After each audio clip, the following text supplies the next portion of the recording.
Bonsoir, je suis très heureux de pouvoir vous retrouver. Alors aujourd'hui, nous avons un beau programme encore une fois où nous allons avoir la louange avec des chants de nos sœurs qui vont nous bénir. Et je bénis Dieu parce que les chants vont vraiment un peu dans le thème d'aujourd'hui. Aujourd'hui, je vais vous parler du Saint-Esprit. Mais je ne vais pas en dire plus, je vous laisse avec la louange. Que Dieu te bénisse et à tout à l'heure. Bonsoir à tous, bonsoir Église de Charleroi, Église de Halle, Serein, bonsoir à toutes les personnes aussi qui se sont connectées ce soir avec nous.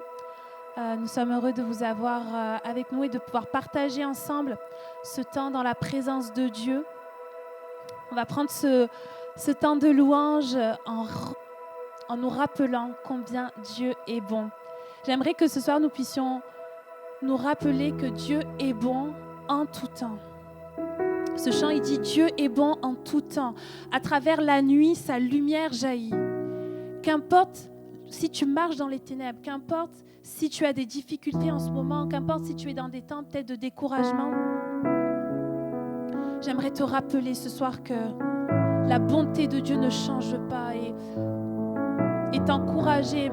Parce que même moi, des fois, quand je passe par des moments difficiles, une chose dont je suis sûre, une chose qui ne bouge pas dans mon cœur, c'est de savoir que Dieu est bon.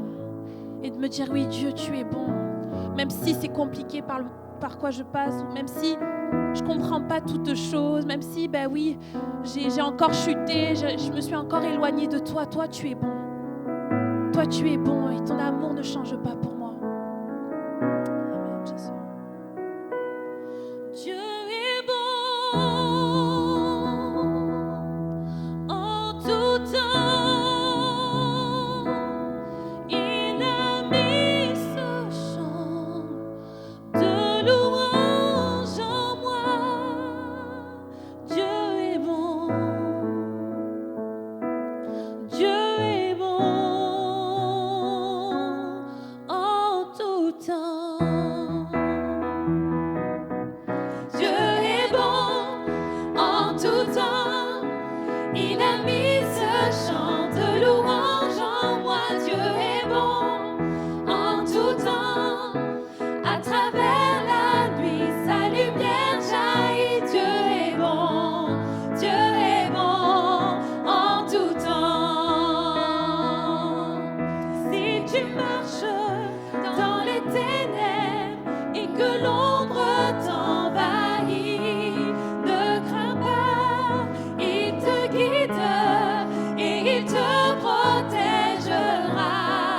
Il a promis d'être avec toi, jamais il ne t'abandonnera. Dieu est bon en tout temps. Il a mis ce chant de louange en moi. Dieu est bon en tout temps. À travers la nuit, sa lumière jaillit. Dieu est bon. Dieu est bon en tout temps. Nous étions si indignes, mais il est mort pour nous tous. Il nous remplit de son esprit.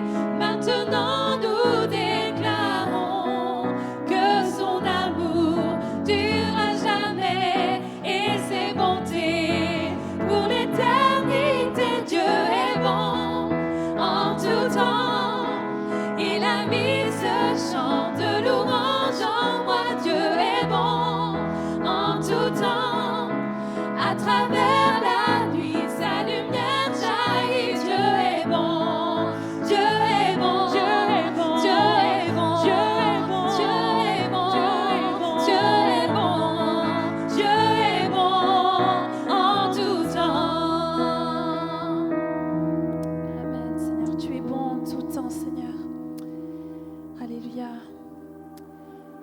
Seigneur mon Dieu, ce soir, qu'importe là où nous trouvons, Seigneur, nous voulons accueillir ta présence dans nos vies. Vraiment, nous voulons que nos cœurs, Seigneur, puissent brûler de toi. Que ton esprit puisse brûler comme un feu au-dedans de nous. Saint-Esprit, déverse-toi.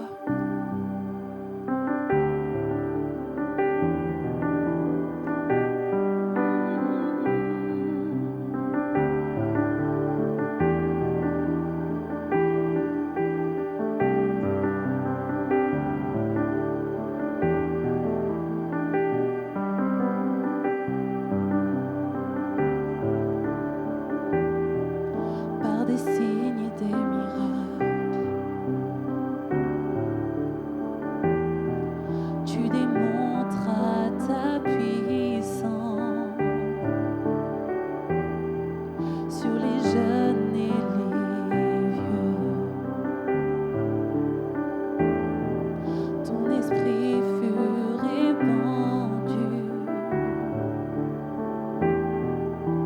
Saint-Esprit descend, vient tel un torrent, inonde ma louange quand j'invoque ton nom.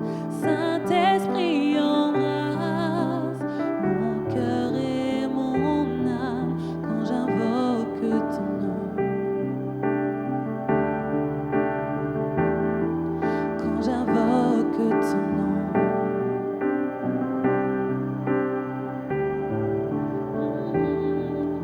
Saint-Esprit descend, vient tel un torrent, inonde ma louange quand je chante ton amour. Saint-Esprit embrasse mon cœur et mon âme quand j'invoque ton nom. Quand j'invoque ton nom. Quand j'invoque ton nom, Jésus.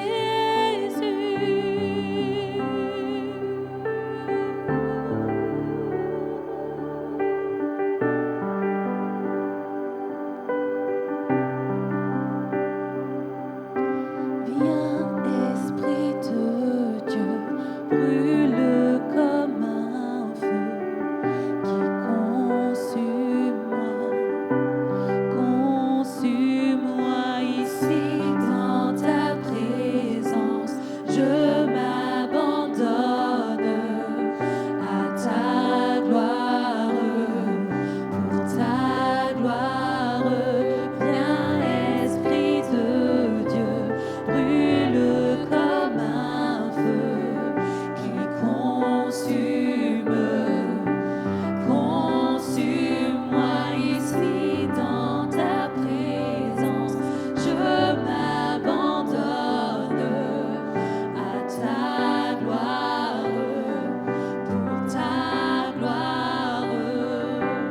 Fleuve de vie, viens jaillir en moi, immerge-moi dans ta bonté, les yeux ouverts, déferle sur moi, restaure-moi dans ta gloire.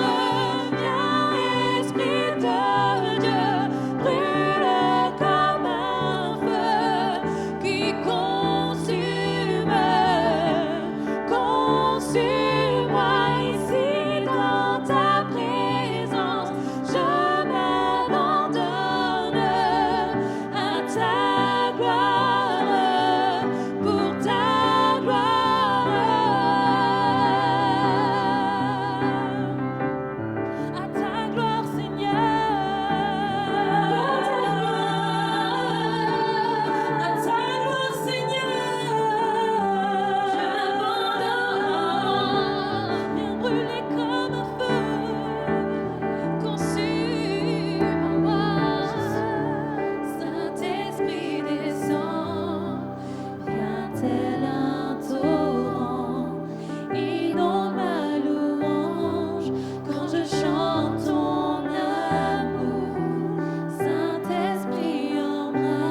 ta présence.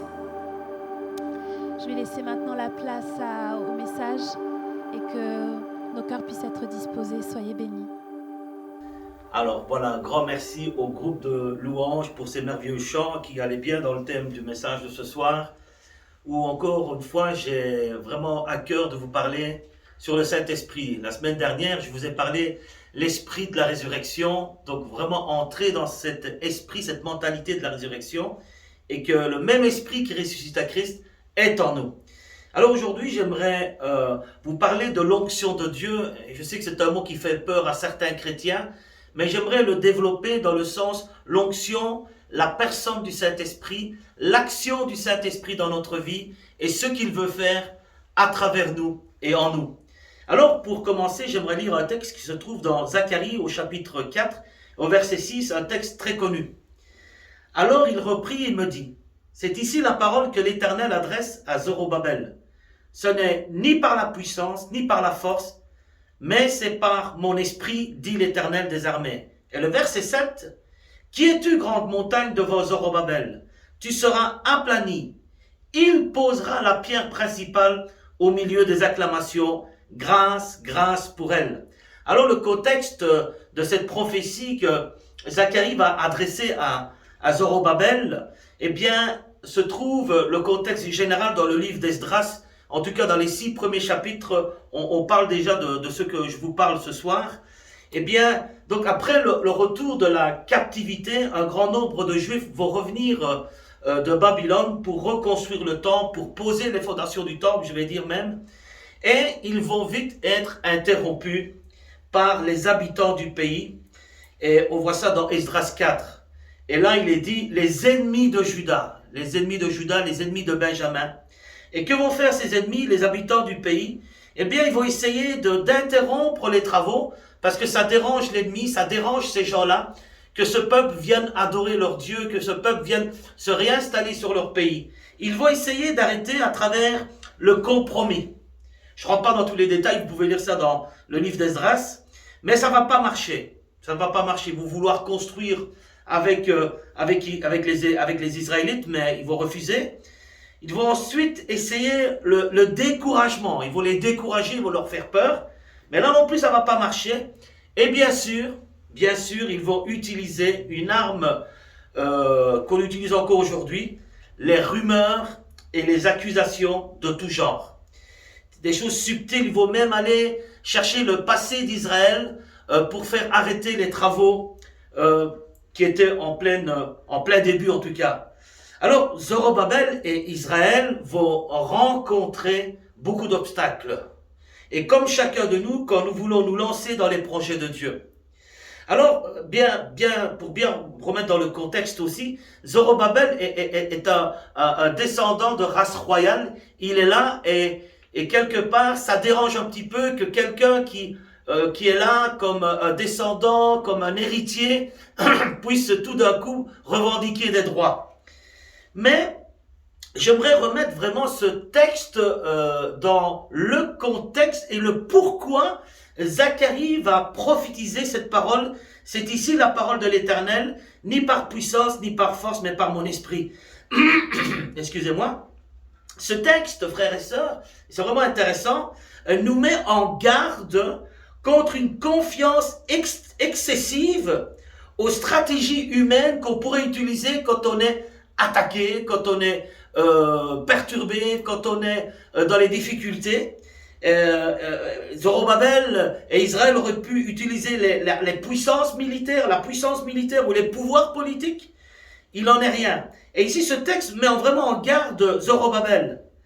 Et frères et sœurs, les choses humaines ne peuvent accomplir l'œuvre de Dieu. Les stratégies humaines ne peuvent accomplir l'œuvre de Dieu. Dieu, et je dis ça avec des pincettes, mais Dieu n'agit pas à travers des hommes aussi braves et doués soient-ils. Mais Dieu utilise des hommes qui reconnaissent leurs faiblesses et savent que d'eux-mêmes, ils ne peuvent pas faire grand-chose. Et c'est l'œuvre du Saint-Esprit qui crée les choses. C'est l'œuvre du Saint-Esprit qui ouvre des portes et qui ferme les portes. Dieu cherche des hommes, frères et sœurs, des femmes qui se laissent conduire par son esprit. Et quand je parle d'ouvrir des portes, fermer des portes, rappelez-vous l'apôtre Paul, c'est le Saint-Esprit qui va vraiment le diriger dans la mission. Et je crois vraiment que c'est ça qui est important aujourd'hui, nous laisser conduire par l'Esprit de Dieu. Alors écoutez ceci, la bravoure des hommes produit des résultats humains. La bravoure des hommes produit des résultats humains. Et laissez-moi le dire comme ça, c'est le figuier rempli de feuilles. Le figuier rempli de feuilles sans fruits.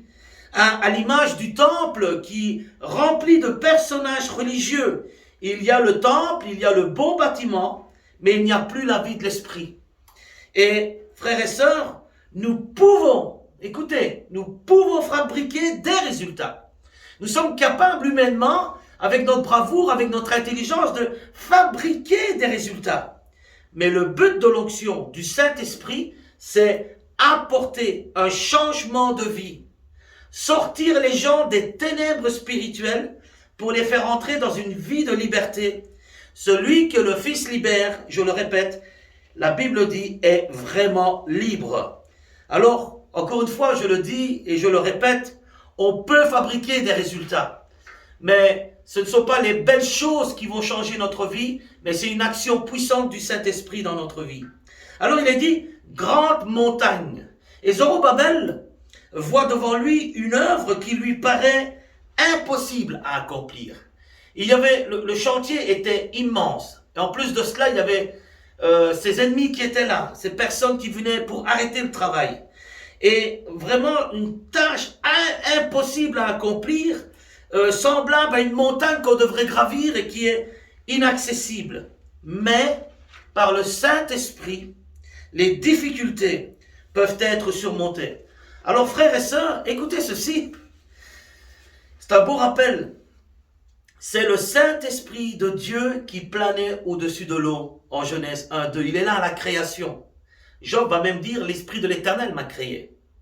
C'est l'Esprit de Dieu qui révèle les rêves à Joseph. Vous avez ça dans Genèse 41-38.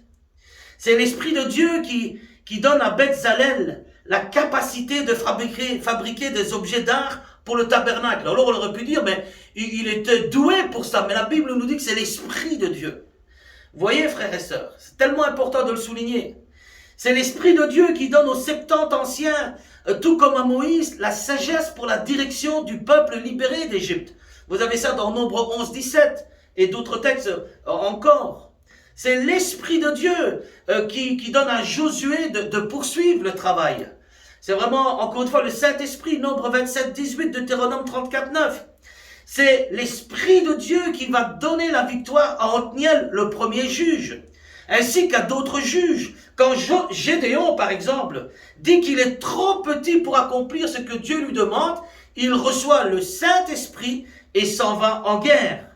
C'est le Saint-Esprit qui, quand Samson est fait prisonnier, l'Esprit le saisit et il rompt ses cordes. C'est encore une fois le Saint-Esprit qui va être sur le roi Saül, qui va commencer à prophétiser, inspiré par l'Esprit du Seigneur. C'est l'Esprit de Dieu qui va diriger David pendant tout son règne. David d'ailleurs demande à Dieu que ton bon esprit me conduise. Psaume 143, verset 10. Il reconnaît que le Saint-Esprit parle par lui. C'est génial. 2 Samuel 23, 2. Jazakiel, le Lévite, va recevoir la visitation de l'Esprit de Dieu. Pourquoi? Pour encourager Israël face à un ennemi beaucoup plus fort que lui. L'Esprit est promis au Messie pour guérir, témoigner la liberté. Vous avez ça dans Ésaïe 61, versets 1 à 2, qui va s'accomplir dans le livre de Luc au chapitre 4, qu'on lira tout à l'heure. Alors, est-ce que c'est pas beau tout ça? Et on aurait pu prendre tellement d'autres exemples. C'est comme si, à chaque étape de l'histoire de ces hommes, de l'histoire d'Israël, le Saint-Esprit dit, les gars, je suis là. Et effectivement, c'est lui et encore lui, le Saint-Esprit, qui nous dit ce soir, qui te dit ce soir, mon frère, ma sœur, on n'est peut-être pas les meilleurs, mais je suis avec vous, dit le Seigneur. Et justement, pour que ça marche, il faut que le Saint-Esprit soit avec nous. Quand Jésus, et c'est plus proche de nous, quand Jésus a commencé son ministère à l'âge de 30 ans, et c'est ce que je disais tout à l'heure, il est entré dans une synagogue, a lu un passage du livre d'Ésaïe et a proclamé « Aujourd'hui, cette parole de l'Écriture est accomplie. » Et frères, si vous lisez bien, avant même d'avoir accompli le premier miracle, il dit des choses extraordinaires. Et pourquoi il peut le dire? Parce qu'il est déjà rempli du Saint-Esprit. Et il sait pourquoi il est là. Et frères et sœurs, si nous savons que nous sommes conduits par Dieu, nous pouvons par la foi proclamer des choses qui vont se réaliser. Regardez ce qu'il est dit dans Luc 4, 8. L'Esprit du Seigneur est sur moi, c'est Jésus qui parle. Parce qu'il m'a consacré par onction pour annoncer la bonne nouvelle aux pauvres. Il m'a envoyé pour guérir ceux qui ont le cœur brisé, pour proclamer aux prisonniers la délivrance, aux aveugles le recouvrement de la vue, pour renvoyer libres les opprimés, pour proclamer une année de grâce du Seigneur. Waouh, un passage extraordinaire. Et le passage qu'il a lu, non seulement, frères et sœurs, incarnait l'essence même de son ministère, mais aussi le pourquoi de l'onction. En lisant Isaïe, il annonçait qu'il était le Christ, le oint, celui qui a l'onction, envoyé par le Père sur terre, pour annoncer la bonne nouvelle aux pauvres, pour guérir ceux qui ont le cœur brisé, pour proclamer aux prisonniers la délivrance et aux aveugles le recouvrement de la vue, pour renvoyer libres les opprimés, et pour proclamer une année de grâce du Seigneur. Et frères et sœurs, être un serviteur de Dieu, un disciple de Jésus, doit nous pousser à ce que nous venons de lire. Vraiment, si on est un serviteur de Dieu, si on est un disciple du Seigneur, on devrait savoir, nous aussi, pourquoi nous sommes là et qui nous sommes en Jésus-Christ. Et si nous savons qui nous sommes en Jésus, si nous savons pourquoi nous sommes là, eh bien, nous aussi, on peut accomplir les œuvres que Jésus a faites il y a 2000 ans. Dieu ne nous appelle pas, frères et sœurs, à construire notre petit royaume à nous, sur le dos des gens, mais à porter sur notre dos les gens, les visiter, les aimer, en faire des disciples, et important, les remettre sur un chemin ou le chemin de la liberté. C'est à ça que Dieu nous appelle. Dieu ne nous appelle pas à nous servir des gens, mais à servir les gens. C'est pourquoi, vraiment, c'est quelque chose qui est monté dans mon cœur en préparant ce message. Faites attention où vous mettez les pieds. Faites attention où vous mettez les pieds. Et comprenez ceci ce soir. C'est vraiment important. On est vraiment dans le thème. À un moment donné, au cours de son ministère sur terre, Jésus a été approché par ses disciples. Et on le voit dans Matthieu 24. Et ils se sont approchés en disant, dis-nous un peu quand viendra la fin du monde. Matthieu 24, 3-5 dit ceci, « Dis-nous quand cela arrivera-t-il et quel sera le signe de ton retour et de la fin du monde ?» Jésus leur répondit. Écoutez, c'est vraiment intéressant et je pense que Jésus nous met en garde. Jésus te met en garde, peut-être à toi, mon frère, ma sœur qui nous regarde. Et Jésus leur répondit ceci, « Faites bien attention que personne ne vous égare. » Que personne ne vous égare. En effet, beaucoup viendront sous mon nom et diront, c'est moi qui suis le Christ. Et ils tromperont beaucoup de gens. Beaucoup de gens. Vous voyez ici, il dit bien, faites attention que personne ne vous égare. Et on peut se laisser égarer parce qu'on ne connaît pas la parole de Dieu. Mais surtout, frères et sœurs, quand nous avons des soucis, quand nous avons des problèmes, quand il y a des choses qui nous tombent dessus, on est prêt à tout pour être délivré. Quand il y a des soucis qui nous dépassent, on est prêt à aller vers n'importe quel pasteur, prophète, apôtre, médium. On est prêt à aller vers n'importe qui, peu importe. Tant qu'on a une délivrance, tant qu'on a une solution à notre problème. Mais Jésus nous dit, attention de vous laisser égarer. Et ici, Jésus leur a dit que le signe principal qui signifiait la fin du monde était que beaucoup viendraient en son nom en affirmant qu'ils étaient des oints, des oins, donc des personnes qui se disent être des hommes de Dieu, des femmes de Dieu, hein, des mamans spirituelles, des papas spirituels, des pseudo-pasteurs, des pseudo-prophètes, des pseudo-enseignants, des pseudo-apôtres, toutes ces personnes qui construisent des choses humainement, mais qui ne peuvent pas changer ta vie. Alors, comment je fais pour savoir comment on voit les hommes de Dieu qui sont oints?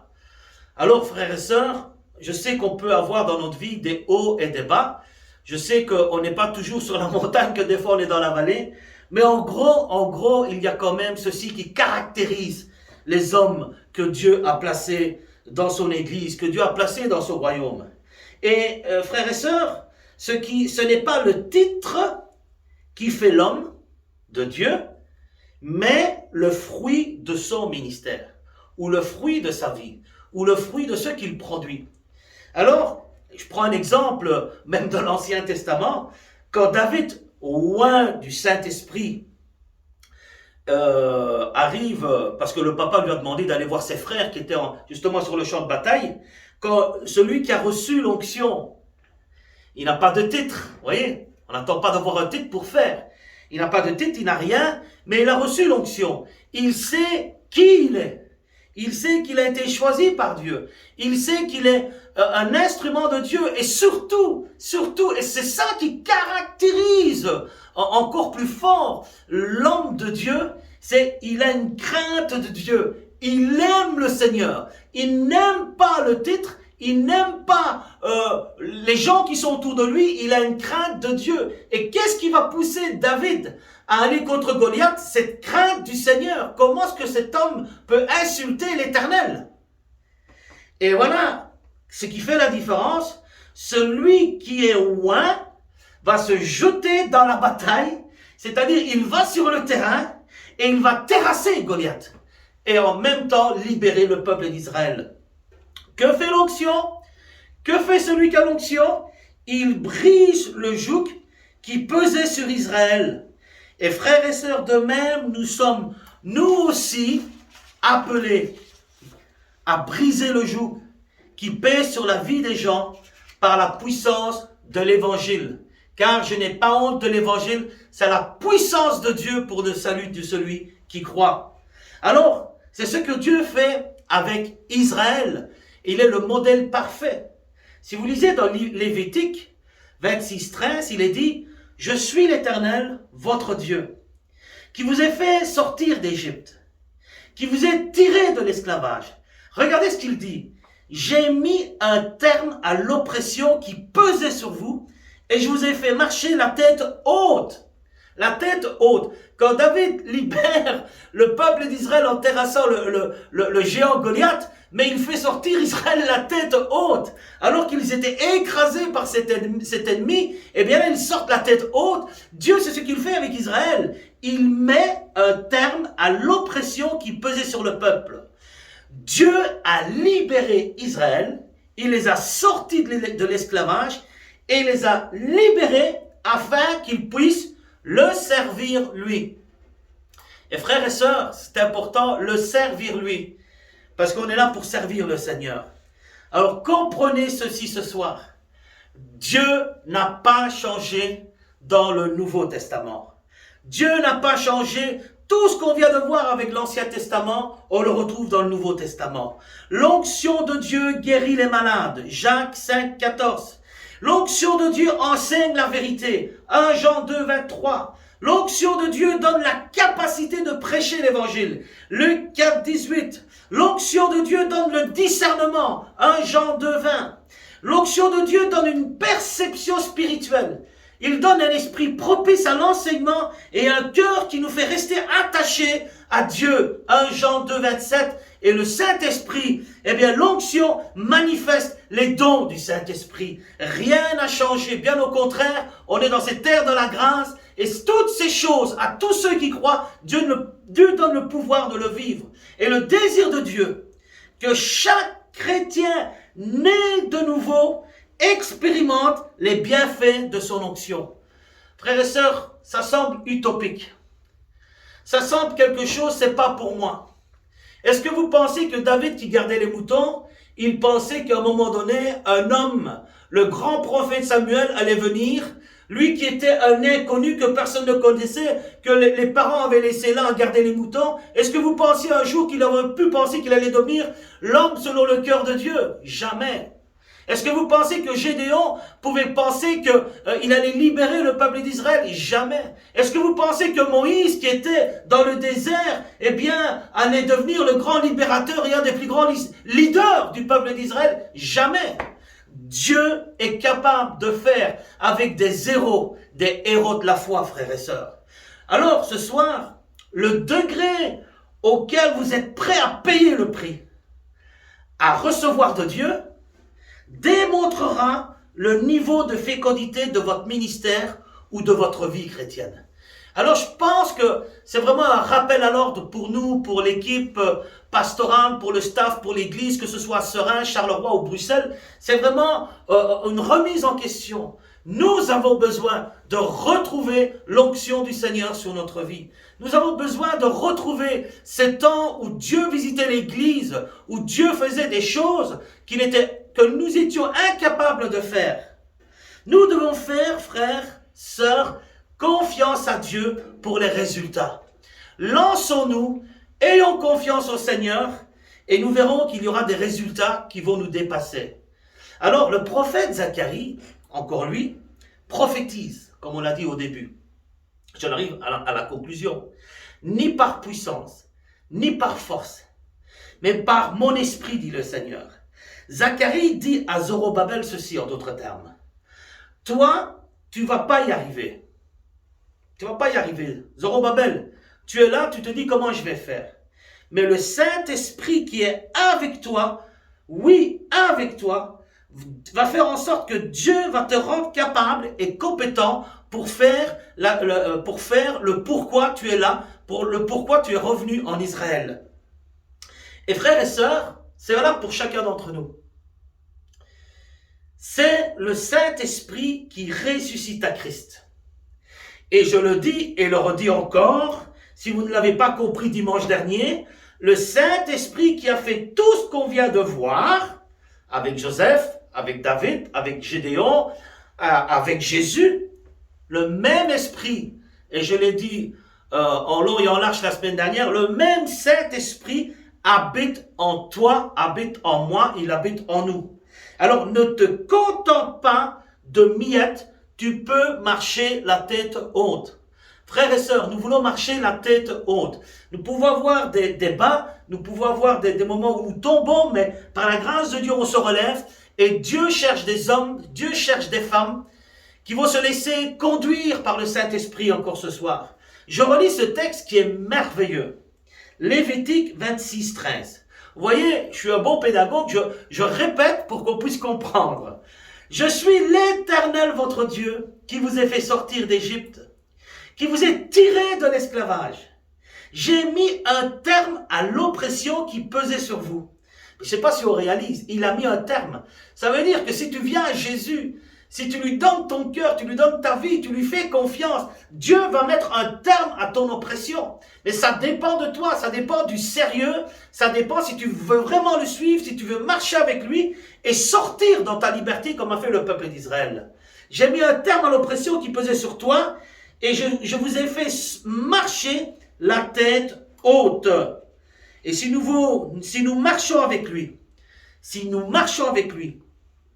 frères et sœurs, la fidélité à Dieu, la fidélité à l'œuvre de Dieu conduit toujours au bonheur et à avoir la tête haute. On n'aura pas à rougir quand nous serons devant lui. On n'aura pas à rougir quand nous serons devant des situations et on va dire, Seigneur, c'est toi qui agis maintenant. Je me rappelle tout début de l'église de Halle, dans notre petite église là, flamande, où il y avait des gens qui venaient, qui rentraient, on prêchait l'évangile, on chantait des chants. C'était avec Chiara, Elisa, c'était de la musique qu'on mettait, et on chantait, on prêchait un message, et je me rappelle, je faisais un appel, et sincèrement, je disais, Seigneur, maintenant c'est toi qui dois faire, parce que moi j'ai fait tout ce que je pouvais. Je fermais les yeux, je faisais un appel, et je voyais tous ces gens qui étaient là devant, et je disais, Seigneur, ça c'est toi, parce que c'est pas possible autrement. Il y a que Dieu qui peut faire des choses extraordinaires. Alors ce soir, à tous ceux qui ont perdu l'onction.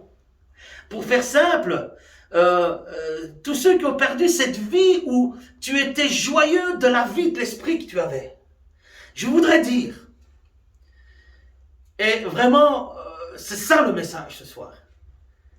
Reviens, reviens, reviens. Pour être encore plus précis et biblique, ranime la flamme du don de Dieu. Ranime la flamme du don de Dieu. Je sais que pour les puristes, ils vont dire, ouais, mais ici, il parle à Timothée qui devait revenir et retravailler dans son ministère. Amen. Mais je pense qu'on a tous un ministère. Je pense qu'on a tous un travail diaconal. Je pense qu'on a tous quelque chose à faire. Et le Seigneur, il utilise chacun. Et il veut que, comme ceux qui sont derrière la caméra, qui préparent la sono, qui préparent les choses, eh bien, c'est un travail pour Dieu, c'est un ministère pour le Seigneur que je bénis, parce que sans eux, je ne serais pas là en train de vous prêcher. Et pour tous ceux qui sont à la technique, qu'on ne voit pas, qui préparent, eh bien, je dis, ranime le don, ou la flamme du don de Dieu. Dans 2 Timothée 1,6, l'apôtre Paul dit ceci, c'est pourquoi je t'exhorte à Timothée à ranimer le don de Dieu que tu as reçu par l'imposition des mains. Et Paul va expliquer le pourquoi il faut ranimer. Il dit parce que cet esprit que tu as reçu n'est pas un esprit de timidité, mais un esprit de force, d'amour et de sagesse. Paul est en train de dire, Timothée, il faut que tu ranimes ça. Parce que de toi-même, tu vas mourir, tu vas t'assécher, tu vas rien produire. Mais si le Saint-Esprit revient, si tu redonnes de la place à l'Esprit, si tu ranimes le don qui est en toi, eh bien ça va changer. Il dit ce n'est pas un esprit de timidité ou de crainte. Et la timidité ou la crainte est ce que Satan utilise pour te paralyser.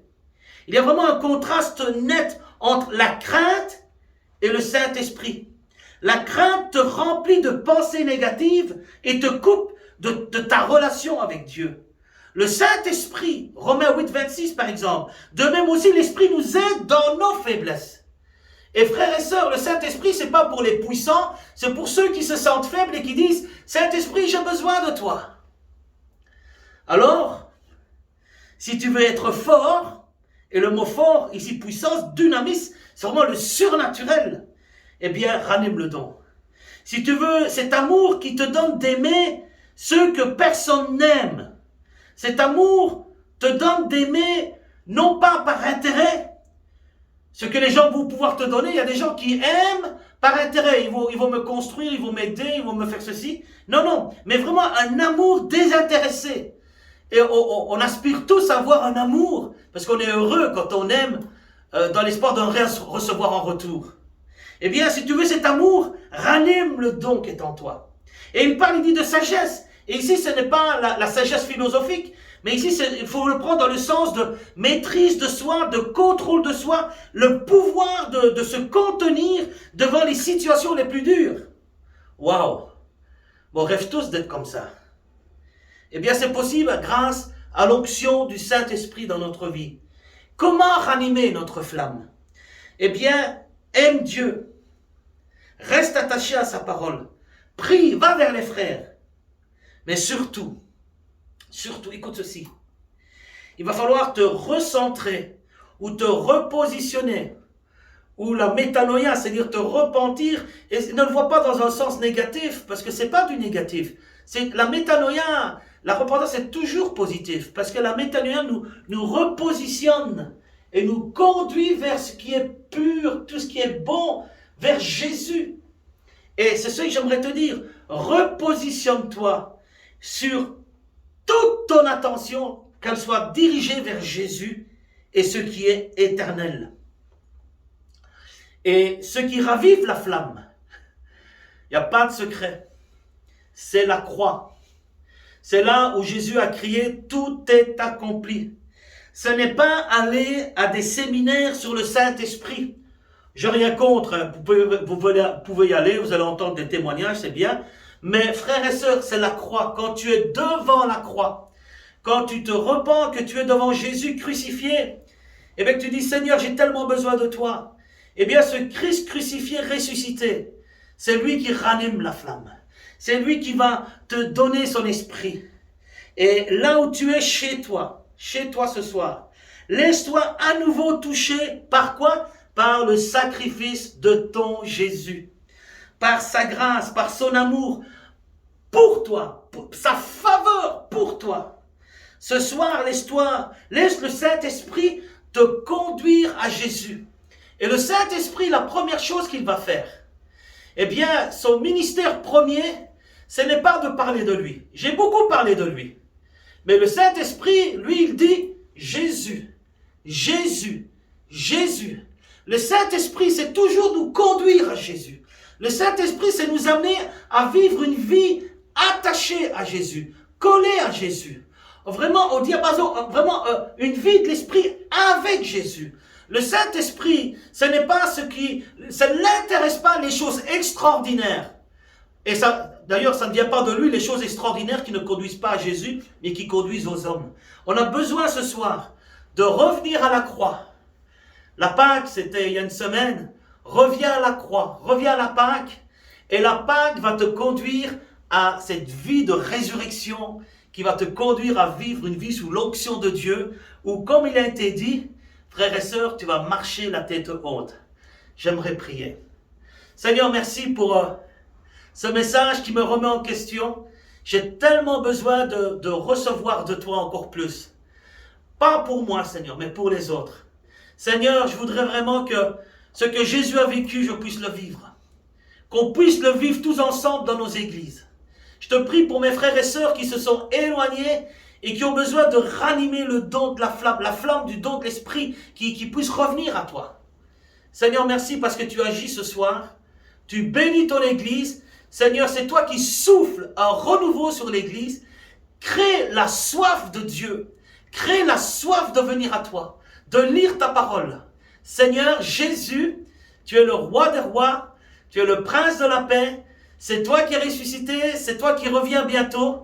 Et que le Saint-Esprit nous conduise à réaliser toutes ces vérités qui feront de nous des hommes et des femmes nouveaux et nouvelles pour ta gloire. Amen. Voilà, frères et sœurs, je vous remercie pour votre écoute. Je vous donne rendez-vous toute cette semaine. Alors, soyez à l'écoute donc des pensées que nous avons chaque jour, que ce soit à Seraing, Charleroi et Bruxelles. Dieu te bénisse, à bientôt.